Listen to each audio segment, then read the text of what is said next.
Thanks for tuning in to the World XP podcast. If you're enjoying the content, please drop us up, drop a like, and let us know your thoughts below in the comments. Also, please consider supporting our podcast via the link below. It really helps us out. Anthony, welcome to the World XP podcast. How you doing, man?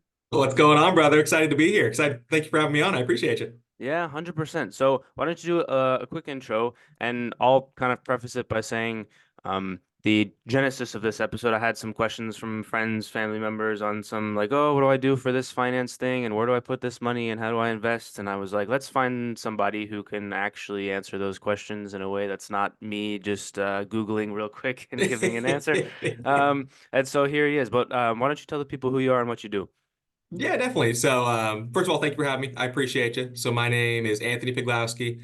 I am a partner and financial advisor here at Freedom Street Partners. We are a wealth advisory and financial planning firm here in Central Virginia. So, my day-to-day is really just kind of helping our clients figure out what their short and long-term goals are and kind of helping them allocate their money where it matches what they want to accomplish.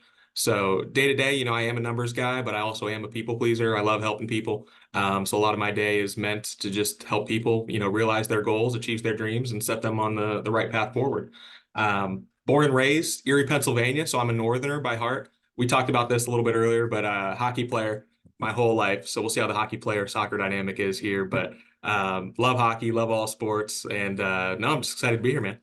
Awesome. Glad to hear it. So for everyone else who's listening, who's been listening recently, we've got a question from the previous guest. So KJ Spizak, Okay. she's a soccer agent, Okay. and former professional player. Her question is, what do you believe is the most pressing challenge facing future generations, and how can we as individuals and as a society work towards finding sustainable solutions?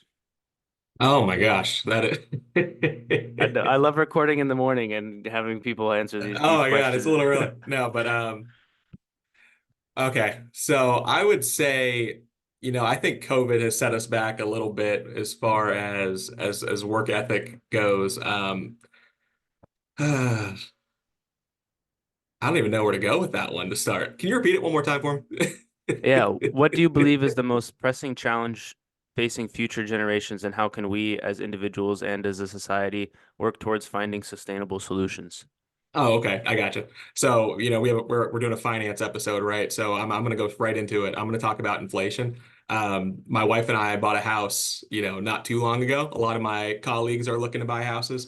Cost of living is going up quite a bit tremendously. Yeah. We might talk about this later, but saving for retirement is one of the biggest challenges that our clients are facing, especially our younger folks, because things like pensions are going away. So finding avenues to make enough income where you can put it towards saving for a house or saving for this goal or putting it towards retirement is definitely going to be a big challenge. So I think education is part of the biggest challenge I think our younger generation is facing. So I think finding ways to have our older generation kind of give back, give them advice, and also, have our younger folks not be afraid to get involved as far as, changing policy and getting involved in boards and things of that nature to kind of help pave the way for it to be a more profitable society for them in the future. Yeah, that's a good answer. No, I'll try. No, I think we have to give that disclaimer that this is not financial advice or whatever. So don't be mad at us if what it doesn't work. Yeah, absolutely. These are all my opinions, everything. Yeah.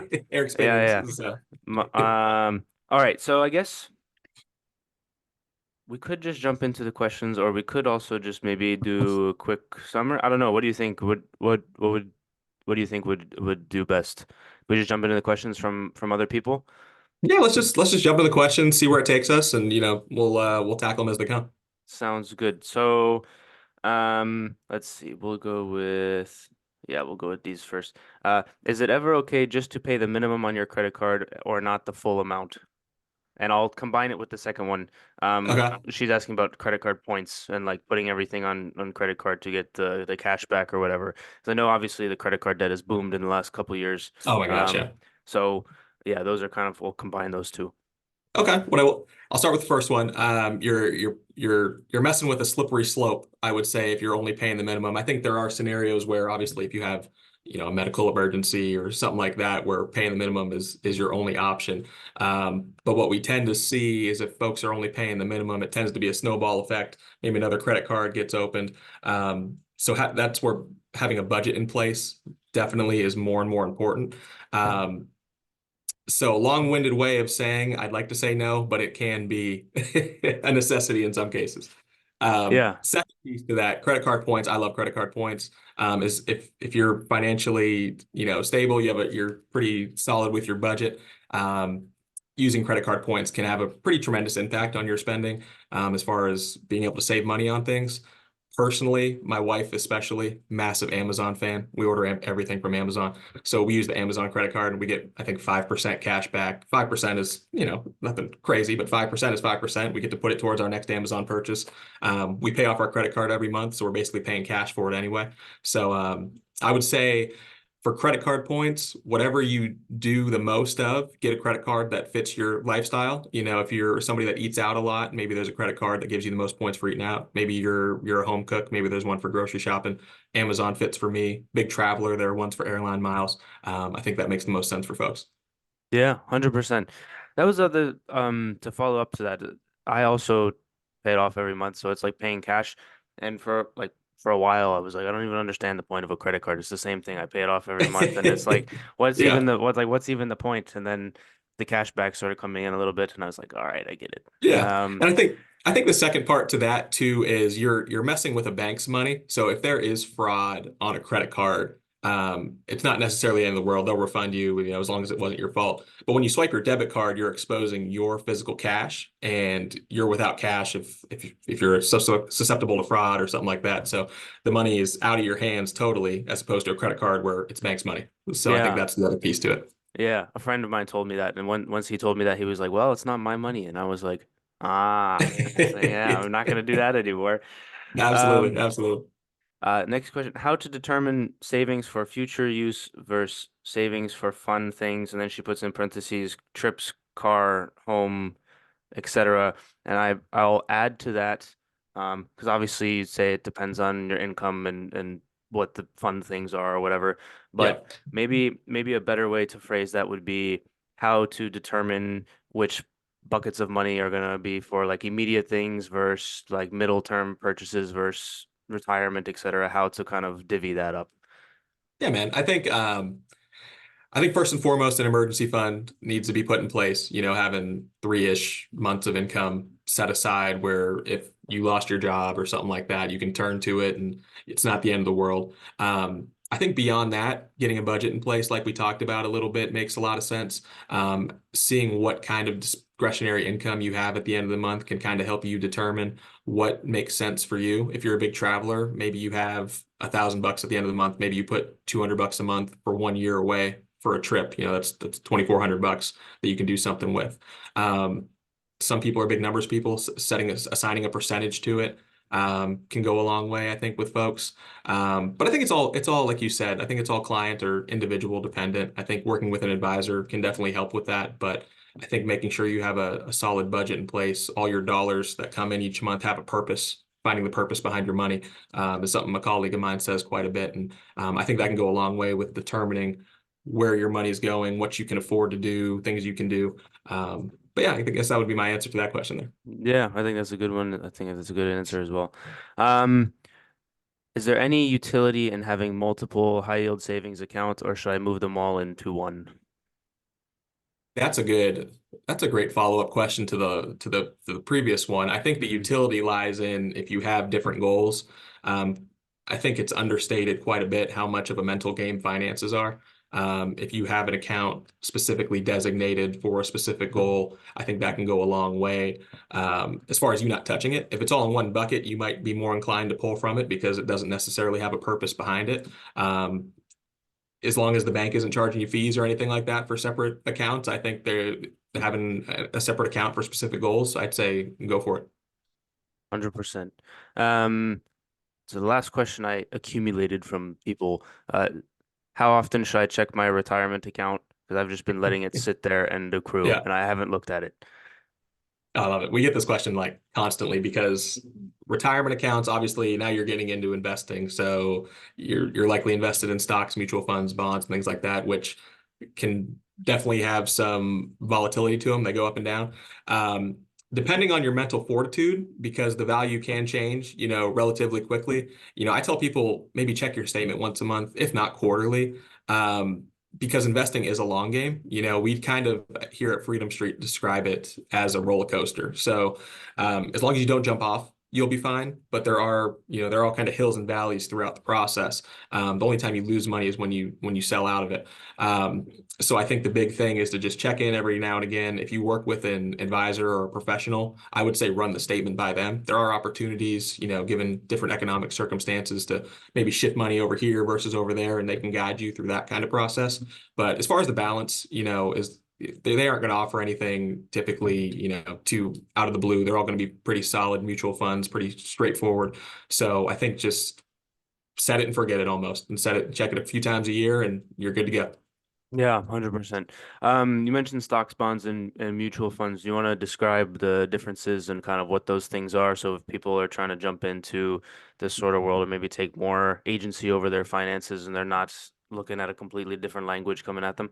Yeah, definitely, definitely, definitely. So stocks are ownership opportunities offered by companies. So if you buy a share, is what they're called, of Apple, you are effectively an owner of Apple, which is pretty exciting for people to think about. Kind of on the surface level, you're a part owner of Apple or Amazon. So it's an opportunity to own a company that typically you're going to want to own a company that you believe in or a professional recommends to you. And the idea is the company grows over time. The share you purchased accumulates in value, and that's where the value in owning a stock is. A bond is a debt that's issued typically by a company or government or something where they're trying to fund a project or something of that nature. They're typically less volatile. They're a lot safer because they're issued typically by governments. So there's less volatility. They usually offer an interest rate. So if you're getting older, we typically tend to shift clients into bonds because they're more stable. So that would be the difference there. Stocks are a little bit more aggressive. And I think that's about it. Mutual funds or ETFs, electronically traded funds, are just kind of baskets of stocks or bonds. So if somebody's just starting out, that's a great place to start because it's a way, if you don't have a lot of money, to invest in a bunch of things. So the idea is if you're invested in 500 companies and say one of them goes down, you still have 499 others that are keeping you afloat, and it's going to grow over time. So I think that's the difference there. 100%. Is ETF is the same as mutual fund, or are they interchangeable-ish? I would say ish is a good term. ETFs trade like stocks. So ETFs you can trade and you reap the benefits, I guess, if you sell it or buy it instantaneously. Mutual funds trade at the end of the business day.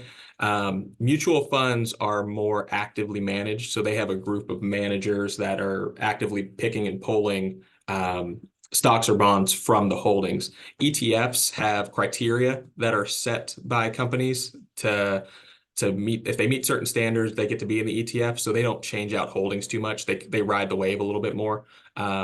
Mutual funds tend to come with more fees because they're actively managed. ETFs are considered passively managed, so they're a little bit cheaper. But historically, they perform pretty similarly. But yeah.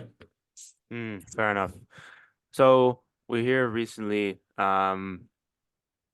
about crypto stuff, right? Bitcoin starting to go into ETFs and, Yeah. and things of that nature. Where do you see the kind of, at least, uh, maybe I'll say I'll pay loose. No, I pay slightly more than loose attention. I don't know, medium loosely attention. I don't know. I love it.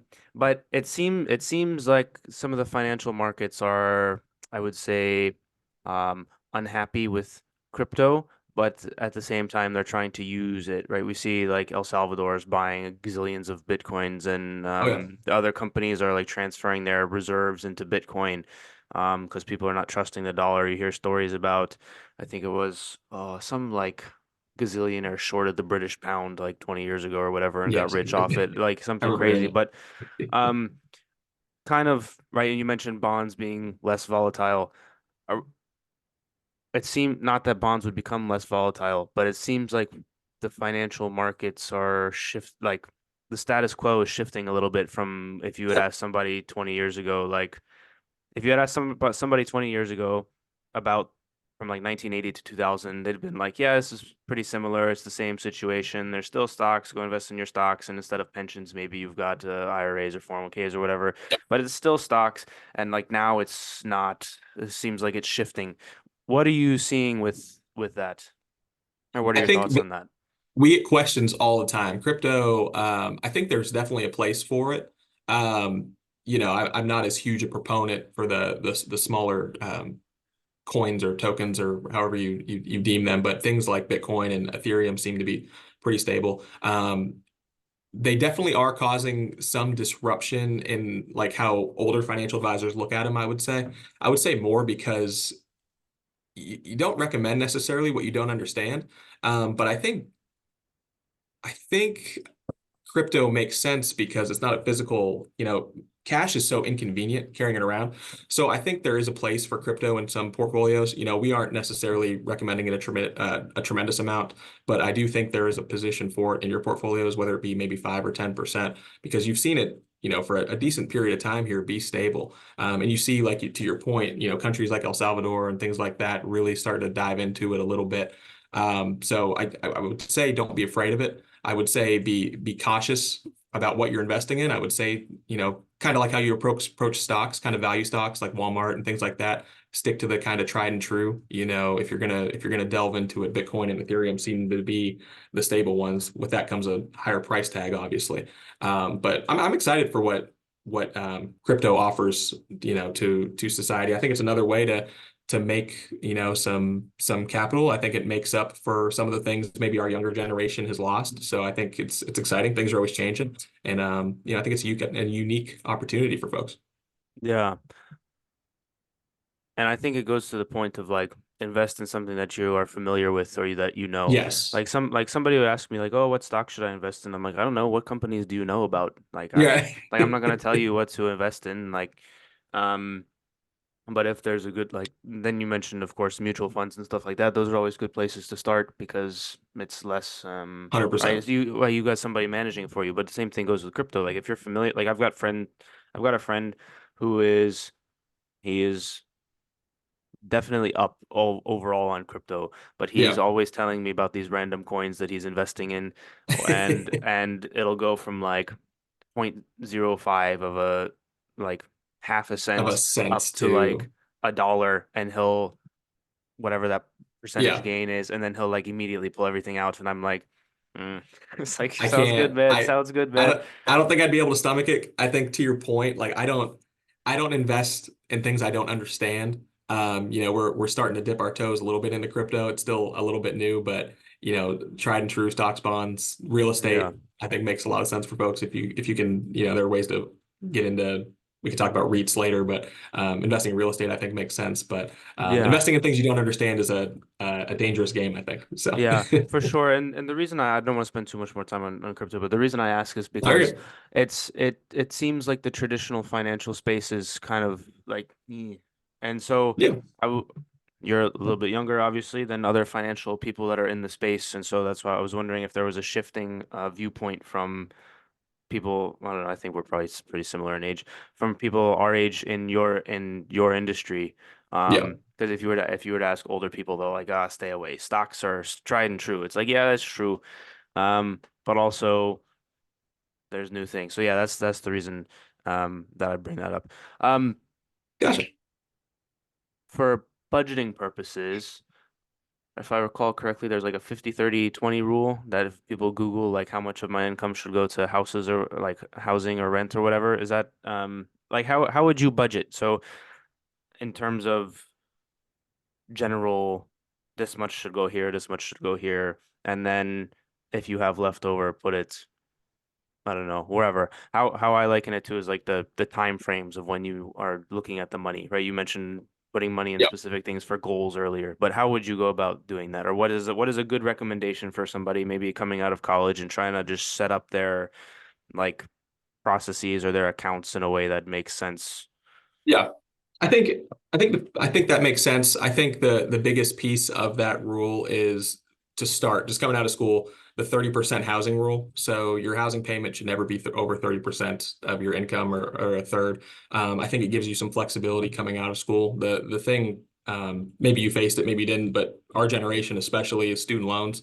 So having some flexibility to pay off debt is tremendously important coming out of school, because it can be such an anchor just on what folks are trying to accomplish. It prohibits you from contributing to retirement. It can prohibit you from saving the way you want to save or pay down debts and things of that nature. So I think just making sure your housing payment, because that's the largest expense we face, isn't over, a third is even pushing it, I would say, but just making sure it's under there. From there, setting aside maybe 10 to 20%, somewhere in there for, personal expenses, fun money, I would say. You don't want to be a miserable person. You want to go out, you want to have dinner, you want to go, do fun things with your spouse or girlfriend or boyfriend or whatever.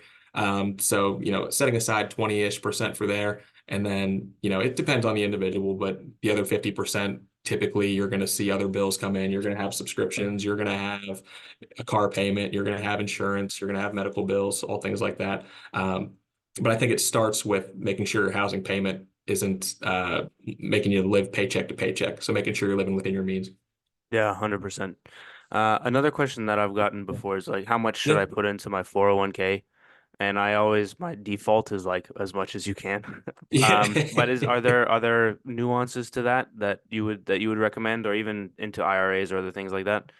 Yeah, I would say number one, first and foremost, if your company has a match, 100% do at least the match. If your match is 6%, do 6%, because I don't care who your financial advisor is, they can't guarantee you 100% return on your money. So if you're putting in 6% of your pay, your company is giving you 6% of your pay. That's no brainer. I think you alluded to it a little bit, as much as you can afford. There is a cap at some point. I think it's like somewhere around like 23,000 a year or something like that. Yeah. Beyond that, for younger folks, I'm a big proponent for Roth IRAs. I don't have a crystal ball. I'd make a lot more money if I did have a crystal ball, but taxes almost certainly will be higher by the time we need our retirement funds than we do now. So working with your tax professional, making sure if a Roth IRA makes sense, I would be an advocate for that. We can contribute, I think, $7,000 per year. The advantage is you're paying taxes now at probably a cheaper rate than you'll pay them later. So getting the taxes kind of out of the way, I think, makes sense. So taking advantage of the match for your 401k definitely makes sense. And then maybe looking at a Roth. Or if your 401k has a Roth option, that could be an option to kind of expedite your Roth holdings. So I think that would be a good recommendation for retirement. Retirement is also exponentially important now. We talked about it a little bit, but pensions have effectively gone away. We don't see them too much with our generation. So retirement saving wasn't as important for, like, say, our parents or grandparents, because their company after they retired would pay them a portion of their salary after retirement. Likely when we retire, we won't have a pension, so we're going to be reliant on Social Security and our retirement savings. So making sure you're putting away money now is just, I can't overstate how important it is for younger folks like us to make sure you're set up for the future. Yeah, I don't maybe disagree with this, but I would add also to not even think about getting any Social Security, to be honest. It's you want to have it set up to where if 100%. you get the check from Social Security, like that's nice, but you don't need to Yes, be like 100%. banking on that, because who knows, honestly. Yeah, I mean, I think that's a great way to think about it, because that's going to only motivate you to save more. I mean, if you look at it from that perspective, you're not anticipating however many couple $1,000, you might be getting a month, and if you get it, likely it will be there. But if you get it, or it could be fun money for you. Maybe you're set up in a position where Social Security is set up for strictly fun money. Maybe you and your spouse just use it to travel. Maybe you use it for things like that. So I think that's a great way to approach it, especially if it's going to help expedite your retirement savings, because that'll be guaranteed for you. Yeah, 100%. We hear a lot of people now. So, my wife and I also just bought a house last year. No, congratulations. Thank you. And so, but I hear friends be like, "How am I ever gonna afford a house?" And I'm sitting there like, "Yeah, we did a pretty good It's job tough. saving for this and doing that." And it's like, I don't have the answer, right? Because inventory, at least here, anyways, inventory is low. Like we put offers in on a few houses and got like outbid by cash offers by like 100K, and it's It's like unbelievable. not competing with that at all. How would you recommend that people kind of save up for a house, right? There's not the kind of starter home where you can get your way in and build equity into something and then sell it off and have a big chunk of change to like have some equity somewhere or some capital somewhere, is like doesn't seem to be really a thing anymore. Um, I do know people that have bought kind of condos as that first thing, and Yeah. that seems to maybe work, but it depends on the person and kind of what their situation is. So how would you recommend like people prepare for that purchase? Oh, save, save, save and save. It's so tough, especially now. I think about my wife and I's situation. We bought it end of 2022, and this is great for me. The value of it's gone up tremendously in this 2-year time frame. But then I think about if somebody's been sitting on the sidelines, accompanied with rates have gone up tremendously. It puts them in such a tough spot, especially if they haven't started saving. I think you can kind of tie that back to the first question you asked me, where you were asking about setting aside maybe a different account or something of that nature specifically for housing. Getting a budget in place, setting aside a specific dollar amount, working with a vetted real estate agent.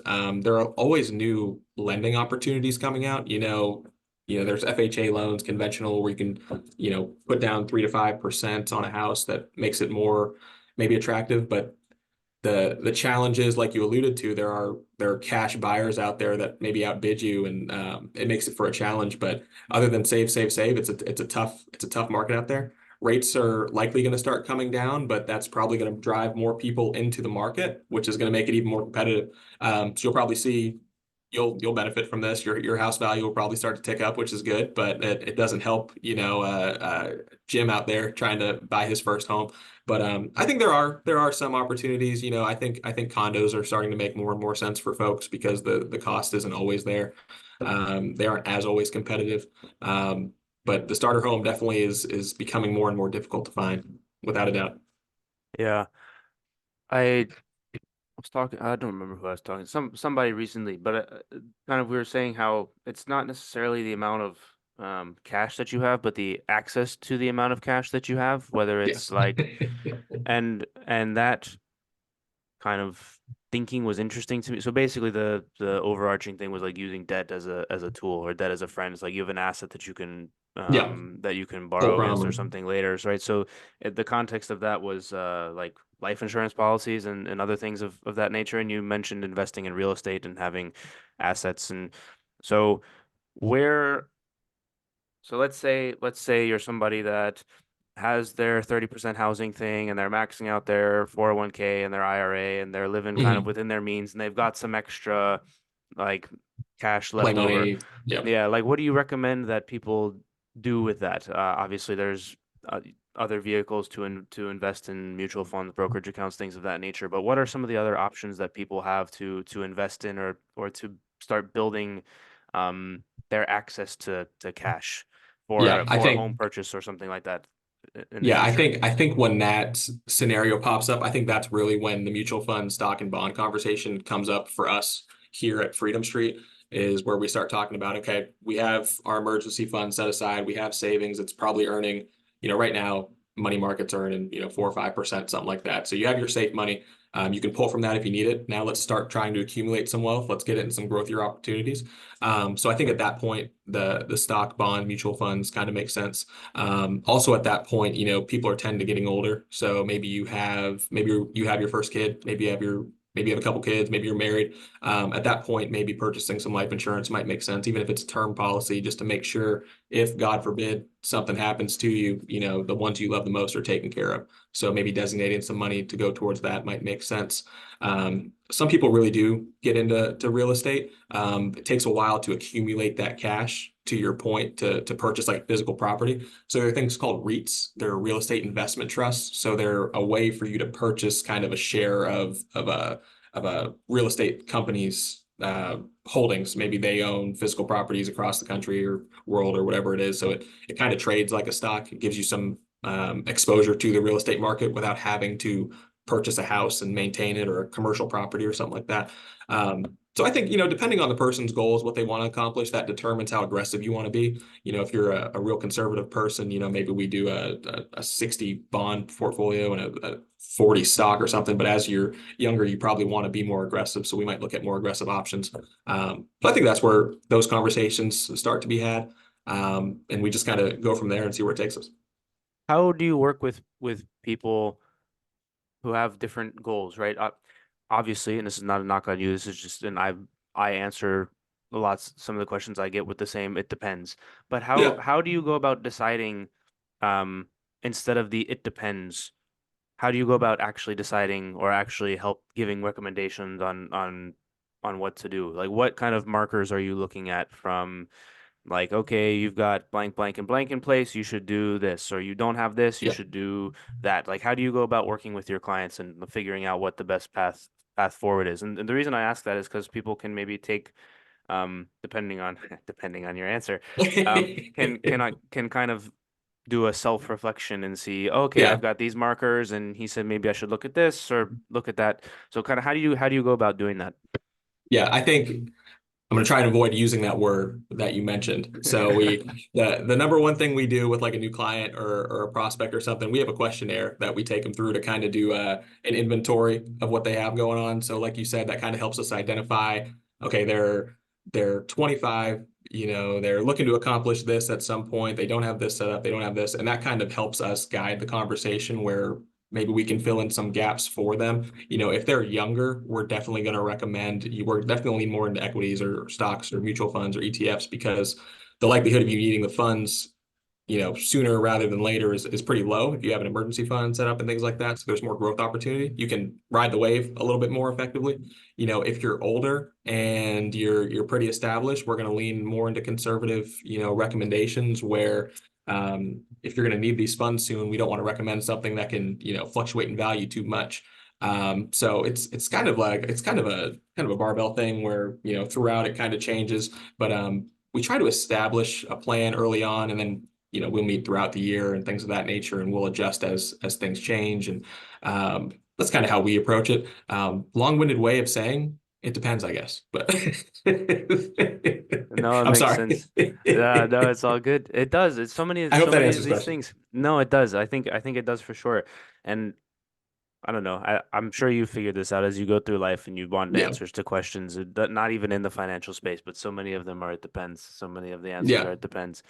Yeah. Um, And I think to that, like we talked about, finances I would say it's like 75% mental. When we're investing for folks, we need to make sure they're comfortable with what they might see on their statement and things of that nature. So if a client doesn't want to see their statement fluctuate, they might be younger, that might affect how we decide to recommend an investment strategy for them because we want you to be able to sleep at night too. So that can play a huge part is making sure somebody's mentally, comfortable with what we're recommending, and they can, withstand some of the, downturns and enjoy the upswings as well. So yeah. How would you recommend that people who you say like, oh, finances and their brain is just like the old TV screens where it's staticky and stuff. Like, how would you yeah, recommend people like that get a grip on kind of the different terms and the situation and start to take agency over what they got going on? that's tough because a lot of folks, don't. You'd be surprised how many, especially younger folks, don't really care, or it's intimidating to them. So I think that's where Can I finding add? like Can I a add? I yeah, think to your point about not caring is like people say like, oh, houses are so expensive, like I'm never gonna get there. I might as well just go on vacation. And so yeah, they're just defeated. like, yeah, I think that is, yeah, defeated, I think is definitely a good word for our generation, especially. I think that is necessary where you find a professional that you're comfortable with that can help kind of clear that fog for you. It's like, okay, this is where you're at. This is the first step we need to take. Maybe it's paying off credit cards. Let's set a goal. We're going to pay this dollar amount each month to pay off this credit card over time. We have a plan in place, it'll be paid off, we can move on to the next step. I think if you're feeling that way, reaching out and finding somebody that has this experience or has been through it can be unbelievably beneficial for you. Just helping you put that plan in place, monitor it for you, and most importantly, hold you accountable. I think people don't realize how maybe long of a process it might feel like. It's really quick. Usually it's over a few year period, but it might feel like a long time. So you're putting extra money away towards a credit card. You're not really feeling great. Having somebody checking in on you and saying, hey, you're a coach.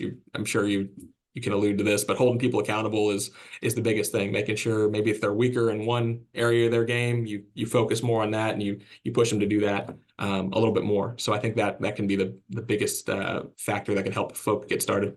yeah.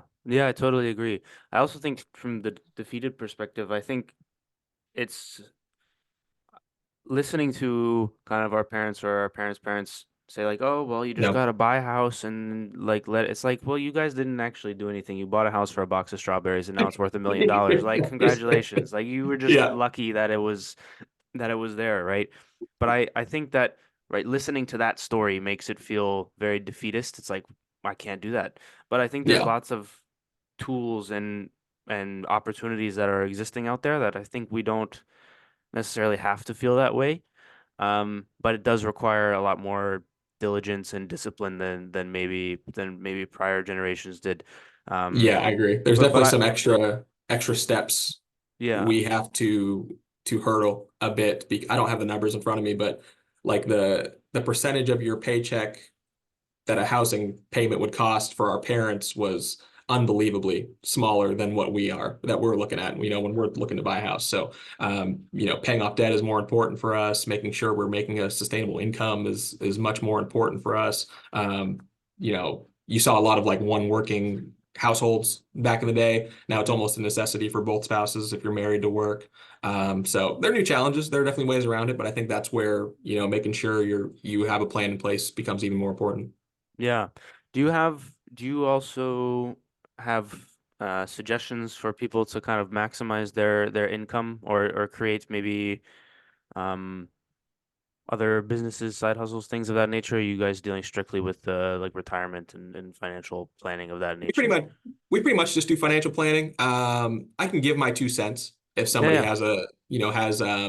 has an idea or something like that. What we really try to do is I know where my strengths are, financial planning, investment management. And you've probably heard the term kind of coined, your net worth is your network, right? So me personally, I've developed a network around me, CPAs, estate planning attorneys, business succession planning professionals where I can recommend my clients go to, and I'm happy to sit in on the meeting. But I think surrounding yourself with folks that have different skill sets is exponentially important. I think understanding where your strengths are, understanding where your weaknesses are, it just provides a better client experience. So we don't delve into that too much, but we definitely have people that have resources that can be provided to our folks. How would you, if you were somebody that's not in your industry, right? Because I feel like you deal with those people often as maybe part of your job or part of Yeah. just your networking. How would, if you're not in that industry already and you don't have kind of the inroads maybe, how would you go about finding somebody in one of these spaces, right? Somebody mentioned to me, oh, well, if you're gonna try and start this business, maybe you should find like a tax person or whatever. And I'm like, a Yeah. tax person, right? Because you see these people who, um, there's obviously always the H&R blocks and like the giant Yeah. companies, and then some people always have some level of skepticism towards them, like they don't really care about their clients. And then it's also like, okay, well, maybe you want to go small business, but also is this small business just like some guy in his garage who doesn't actually know what he's doing? Yeah. And so how would you go about discerning and finding some of these people that you mentioned? So I personally I love LinkedIn. LinkedIn's been a great resource for me. Early on in my career, I was surprised how many people are willing to just grab a cup of coffee with you. Like if you're looking to start a business in XYZ sector, finding somebody that's been established on there, via LinkedIn and just ask them to a cup, you'd be surprised how many business owners just all they want to talk about is their business and they, can give you your 2 cents on how they got started and things of that nature. So just reaching out and understanding your business, I think, or your prospective business is the biggest first step before you even think about talking about the taxes and the boring, how you're going to run the business. I think you need to understand what you want to do first. So utilizing LinkedIn, utilizing social media it's because it's become such a daily part of our lives, especially everybody's on social media. Everybody's constantly on their phones. And likely the professional you're reaching out to, if it's a small business, doesn't have some sort of massive following where they're getting flooded with DMs constantly. Like they'll probably, see your message at some point. So, I think shooting your shot, to put it in kind of our terms is really important, and just kind of just growing your knowledge base, building that network. Networking events have gone really well for me. Just you'll never know the type of interesting people you'll see. It's kind of a version of what we're doing here, just kind of getting to know each other, learn about each other. But speed dating of sorts is a great way to meet Business speed industry dating, yeah. leaders and things like that. So Yeah, no, 100%. I think the phrase that I don't know, I coined it. I don't know if I coined it. I say I did. Nobody else We'll says it. say you Is did. like I believe you. is if you don't reach out, it's the same as if they said no, so you might as well reach out anyways. I tell Um, you what, absolutely, yeah, absolutely. And it sticks and stones, right? We make your bones, words will never hurt you. The worst they're yeah, going to say is no. If I'd be shocked to find somebody that gave you some sort of awful response if you're reaching out for that reason. They might say, "Hey, I'm busy. Sorry, let's get together another time or something." But you were spot on. I'll give you credit for that. You definitely coined that. So yeah. I don't know. I've never heard anyone else put it that way. I'm with you. I Um, love it. I'm going to steal it. So. Go for it. Steal it, of course. Do you have maybe frequent questions that you get often from first time kind of, hey, this is your first meeting with a client and you always get this question or that question. Do you have some of those? And if so, kind of what are your answers or general thoughts on those? As far as general questions, I think we've covered a lot of them. Hmm. Quite frankly, when we sit with folks, a lot of the times, they're either coming from another advisor or it's their first time working with an advisor. So that they tend to come with a bunch of statements and they're like, "This is what I have.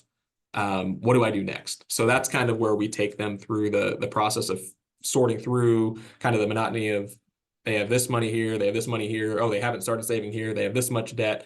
Um, so I think those are just kind of the general things we see. The other piece we get asked about quite a bit is estate planning. So we don't do estate planning here, but folks always ask about a will. I think it's very important to have, a will or a trust in place. So talking to an estate planning attorney to make sure, it's a tough conversation to have, obviously, but if God forbid something were to happen to you, your assets avoid probate, which is the state handling them, which can be multiple year process. So spending Disaster. a couple hundred yeah, so spending a couple $100 to get that in place is really important. So we make sure that's established. But other than that, a lot of folks just ask, what do I do next? Where do I put this money? How do I save it? What do I do with this credit card? What do I do with this? How do I pay off my student loan? How do I save for a house? Which are things we've all talked about, and those are the things I truly enjoy helping people figure out. It's kind of like solving a puzzle, but you're also able to help some folks, which is what I enjoy. So. Yeah. Would it be to kind of wrap up succinctly, if you had an order in which you would say people should generally do their financial stuff, would be like paying off your debts first, credit cards, student loans, etc., then emergency fund, then retirement, and then other stuff What order? ish. Is that what you said? Yeah, Yeah, in that order ish kind of. so it might be a little backwards, and you probably have some Dave Ramsey fans that watch. I do like his snowball method. So snowball method is effectively it helps with the mental aspect too. Hmm. It's kind of looking away from interest rates. A lot of people will recommend paying off the highest interest rate first, which definitely makes sense. But paying off the smallest balance, I think you'll see the quickest impact. So effectively, if you have a credit card of $1,000, say you have another credit card of $6,000, you have a student loan of 14, and you have a car of this, whatever the smallest balance is, just put your extra income towards that. Once that's paid off, take that payment you had and the extra income towards the next debt, and then just kind of snowballs, keeps getting bigger, and you'll see your payoffs get pretty quick. It'll get you out of debt probably the quickest way, I would say. But that's typically what we recommend: smallest balance first, and work your way up, and just kind of go from there. Yeah, that makes total sense. Um, and then if you had like a general order of things for for all of the buckets or pots of money, would you say like paying off your debt first, then maybe emergency fund, then retirement, then other stuff? Or like how would you tweak that? Or like if you're like, okay, I've gotten rid of all my credit card debts, and then or like what would the order of things that you would prioritize? Yeah, I would say emergency fund ish first. Like get like a few $1,000 put away because Hmm. who knows what's gonna happen. My wife and I have a dog and he needed some work done, so I needed to pull a couple $1,000. So making sure you have that set aside first. Then I would say debt. Once your debt's paid off, it's going to free you up so much. You'd be surprised how much flexibility that will provide you. I would say debt is probably the next step, outside of a house, because the house is going to take, however long to pay off. But making sure your credit cards are paid off, especially cars, student loans can be a daunting task, but you'd be surprised how quickly that can kind of be rid of for you. Beyond that is where we start to look at other avenues. So that's where the individual accounts with the mutual funds and stocks come in. With all that being said, I go back to the retirement match. Make sure that's always in there. That's 100% return. Yeah. But while you're contributing to retirement throughout this whole thing, I would say definitely the 401k is kind of along with that first step, making sure that's established. But emergency fund-ish, debts, back to emergency fund, and then we look at other stuff. So Yeah, fair enough. I think cool. that's a good summary of it. You got Cool, man. any? I feel like we covered everything. We made good time. Yeah, no, this was good. I appreciate you having me on. This was I was excited. I was watching a couple of the past episodes, and they're great to listen to. You have people from all industries, so I was excited to be a part of the finance one. So so Yeah. you've done real estate and all sorts of other fun stuff. So um, no, I'm excited. I'm excited to get you this question I hear about for the next one that caught me off guard a little bit at the beginning. I'm gonna have to Yeah. pay it forward I to the have to next guest. surprise So people, man. You have to surprise people.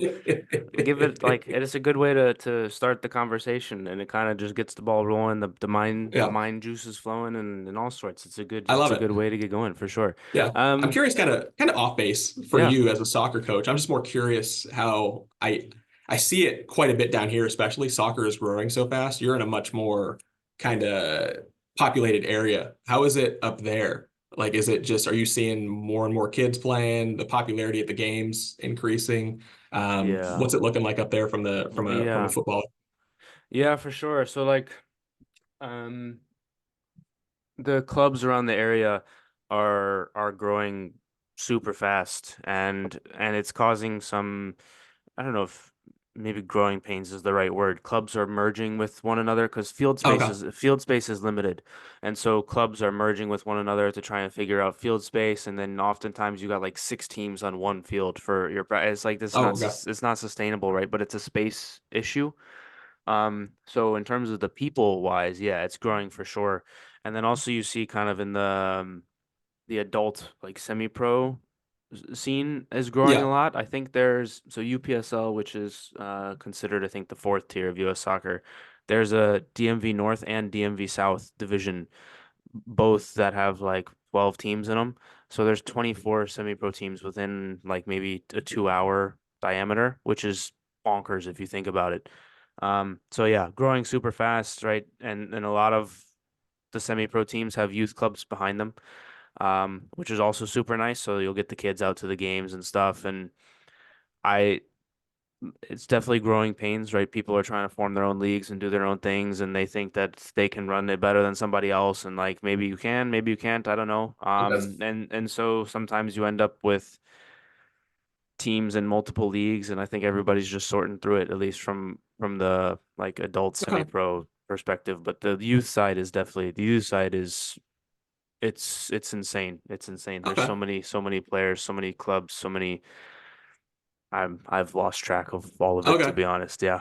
And I have one more question if you don't mind, because I Yeah. want to tie it back to like the beginning of our conversation, Yeah. Yeah. the defeated question we had talked about at the beginning with finances. I definitely see it a little bit more with our younger clients, younger generation.